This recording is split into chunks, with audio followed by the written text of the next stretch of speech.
गजा में निहत्ते मुसलमानों को एक दफ़ा फिर 3 मुसलमानों को शहरी करते हुए सेहुनिज्म की भेंट चढ़ा दिया जाता है। अच्छा, इनकी जिंदगी के डिक्शनरी में 2 अल्फाज होते हैं, या तो ये शहीद हो सकते हैं या ये गाजी हो सकते हैं। जा रहा है फ़लस्तीन में और मशरक़ वस्ता में, उसके पीछे भी ये शैतानी दज्जाली ताकत है। यहाँ पे इफ्तार पार्टियाँ, डिनर, अपने अपने धंधे जारी हैं।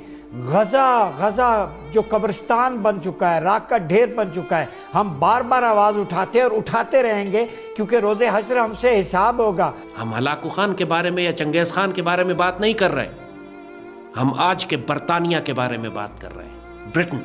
अब उन्होंने जो करना था वो तो कर दिया है। गजा में बसने वाले वो निहत्ते बच्चे जिनके हाथ में असलहा नहीं है, जिनकी खेलने की उम्र है, उन पर फास्फोरस बमों का इस्तेमाल शहरी के वक्त कहाँ का कानून, कहाँ की इंसानियत है? कब जागेंगे मुस्लिम दुनिया के हुक्मरान? नमस्कार, आप सभी का स्वागत है रियल भारत टीवी में। आज के लेटेस्ट खबर के बारे में बात करते हैं। दोस्तों, हमास के सीनियर लीडर सलाह अल बर्दवील और उनकी वाइफ और उनके बच्चे जब नमाज पढ़ने मस्जिद में गए तो उनके ऊपर जो है यह स्ट्राइक लगा करके उनको जान से मार दिया गया। मस्जिद में ही उनकी मौत कर दी गई, उनको ठोक दिया गया। मासूम से उनके बच्चे थे, उनका इस चीज़ में क्या कसूर था? कितने बेरहम लोग हैं वहाँ के जो ये सब करते हैं। अब बच्चों का इसमें क्या रोल था, बच्चों की इसमें क्या गलती थी जो उनको मार दिया गया, उनको ठोक दिया गया? और वहीं अब जो है लाल टोपी के भी आपने इंट्रो में जिस तरह से बयान देखे होंगे कि लाल टोपी का भी अपना गजवा-ए हिंद स्टार्ट हो चुका है, गजवा-ए हिंद ब्रिटेन स्टार्ट हो गया। उनका कहना है जहां भी कहीं भी पाकिस्तानी मारे जाते हैं, कोई भी पाकिस्तान दुनिया के किसी कोने में मारा जाता है तो उसमें भाई ब्रिटेन का हाथ होता है, ऐसा कहना है लाल टोपी का। लाल टोपी को तो वैसे ही बकवास करने में बहुत मजा आती है। तो चलिए देर ना करते इस पूरी वीडियो को देखते हैं, फिर मिलते हैं वीडियो के एंड में। से में हमें आजाद रियासत पाकिस्तान मिली, लेकिन हमने कदर नहीं की इसकी। माय गॉड, जिसको फलाही रियासत बनना था उसको अपनी गलतियों से IMF का गुलाम बना दिया। जिस मुल्क ने दुनिया में मुसलमानों को लीड करना था उसको ऐसा मुल्क बना दिया कि इसके हाकिम कहीं पर भी चले जाएं तो समझा जाता है कि शायद मांगने आ गए।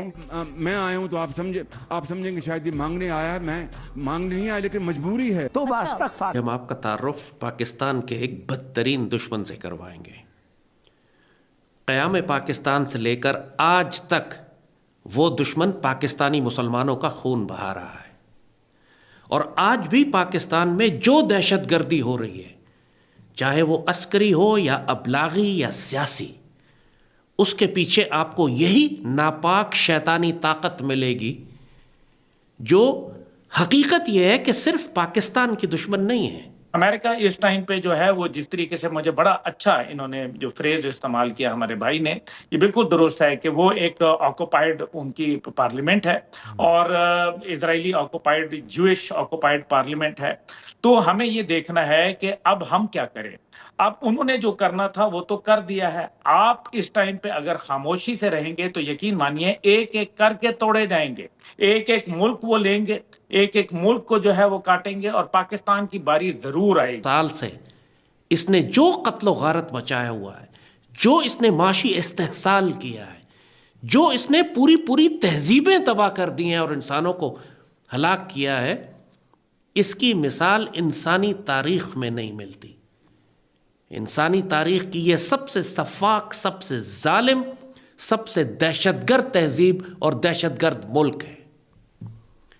हम हलाकू खान के बारे में या चंगेज़ खान के बारे में बात नहीं कर रहे, हम आज के बरतानिया के बारे में बात। जाल के सबसे ताकतवर मोहरे हैं। मैंने कहीं सुना था, कोई बुजुर्ग कह रहे थे कि दज्जाल किसी जजीरे में कैद है, तो मुझे शक होता है कि शायद दज्जाल इसी जजीरे में कैद है, इस इंग्लिस्तान के जजीरे में, कि जहां से इतना शर निकल रहा है कि पिछले 200-300 साल से तमाम इंसानियत इनकी वजह से तकलीफ में है। जैसे कहा, पूरी तहजीबें इन्होंने इंसानों की मिटा दी। ऐसे जालिम और सफाक और शैतानी लोग हैं, इस जजीरे पे कायम है। ये एक बात हो गई। दूसरी बात जो है वो अफगानिस्तान के हवाले से, देखें अभी अफगानिस्तान से कहा जा रहा है कि जी हम असला लेके आना चाहते हैं, लेकिन तुलसी गैबर्ड जो कि CIA central intelligence agency America की जो है चीफ हैं, उन्होंने पाकिस्तान उनको आना चाहिए था दौरा करने के लिए, वो भारत पहुंच गई। वो भारत क्यों गई? अब आप ये देखें, आपको इसको समझ आएगा कि असल में वो इस खित्ते को डिसऑर्डर क्रिएट करना चाहते हैं ताकि वो अपना उल्लू सीधा रखें। तो क्या ये जमहूरियत है? तो क्या अगर ये जमहूरियत है तो फिर भाई भर पाए दुनिया में ना ऑस्ट्रेलिया ना बर्तानिया, क्योंकि वहां तो जमहूर कहते हैं कि जनाब गजा पे जंग बंद करो, लेकिन वहां पता चलता है वो ट्रुप्स भिजवा देते हैं, वहां मजीद उसके जो है इसराइल के साथ खड़े होते हैं। इसका मतलब डॉक्टर साहब ये है कि हमें जो है फौरन एक अपनी पॉलिसी जो कि हमारी बुनियाद के ऊपर बेस्ड हो, जो ट्रू रिप्रेजेंटेशन ऑफ इस्लाम हो, जो कि कहा गया कि piece prosperity and happiness for Mankind. मुसलमानों ने डिजाइन की थी, डेवलप की थी। क्या बात कर रहे हैं? रॉकेट एंड मिसाइल्स डिजाइन किए थे। हालांकि 1000 साल पहले हम रोबोटिक्स पर काम कर रहे थे, फ्लाइंग मशीन्स बना रहे थे। साले का खोपड़ी तोड़ साले का कर रहे हैं ब्रिटेन। इससे पहले कि हम आपको यह बताएं कि ये किस तरह आज पाकिस्तान में होने वाली सारी दहशतगर्दी के पीछे आपको ब्रिटेन मिलेगा, हम आपको थोड़ा सा इसकी तारीखी पस मंजर में लेकर जाएंगे 200-250 साल की तारीख में, ताकि आपको कॉन्टेक्स्ट समझ में आ जाए कि किस तरह इनकी फितरत में शामिल है इंसानियत को हलाक करना और तबाह करना, और किस तरह ये दज्जाल के सबसे ताकतवर मोहरे हैं। बाद इन्होंने अपने आप को सोफिस्टिकेटेड कर लिया। इन्होंने शुरू में पायरेसी शुरू की थी। ये जो एक आंख का पायलट दिखाते हैं, एक आंख पे पट्टी बंधी हुई और ये पूरी फिल्में बनाते हैं, असल में ये सारे पायलट्स इसी ब्रिटेन से, इसी जजीरे से निकले हुए, इन्हीं के लॉन्च किए हुए डाकू थे जिनका काम दुनिया में लूटमार करना था। इन्होंने बहुत बड़े बड़े पहले मुसलमानों की शिपिंग लूटनी शुरू की, उसके बाद इन्होंने सोफिस्टिकेटेड कर लिया अपने आप को, और 1601 में इन्होंने ईस्ट इंडिया कंपनी बनाई। सुल्तान के दौर की जब हम बात कर रहे हैं, उर्दू जबान मुस्तहकम जबान के तौर पर कायम थी। पूरे हिंदुस्तान से इन्होंने उर्दू की तमाम किताबें जला दी। उर्दू में साइंस एंड टेक्नोलॉजी डेवलप हो चुकी थी, उर्दू में मेडिसिन और इंजीनियरिंग कराई जाती थी।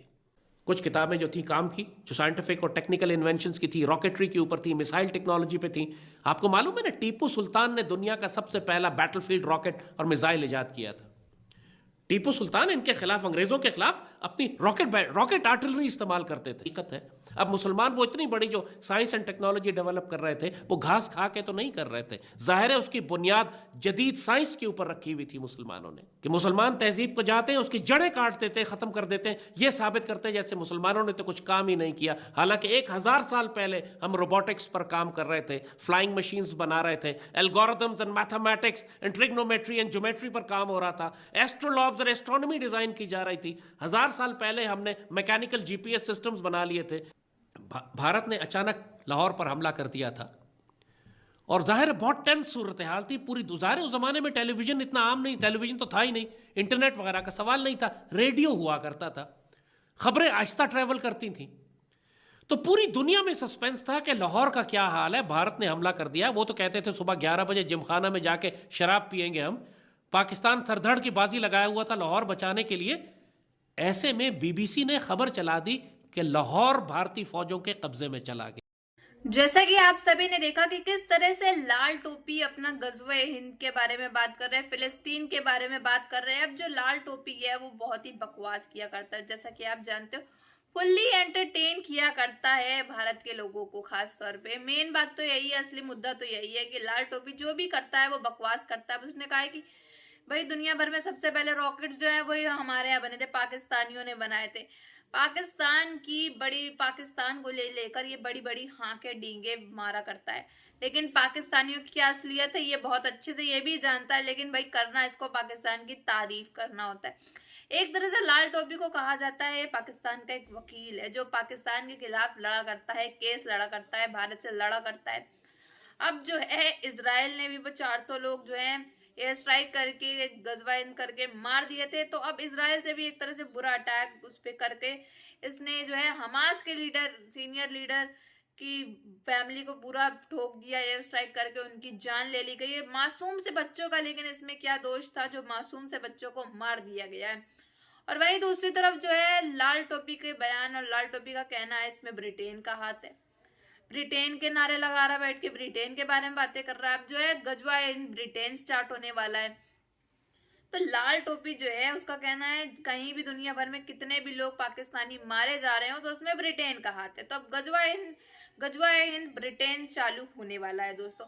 तो इन सब में आपकी क्या राय है ये जरूर बताइएगा। और आप सब जानते हो कि पाकिस्तान के जो लाल टोपी है ये कितना एंटरटेन किया करता है भारत को, भारत के लोगों को।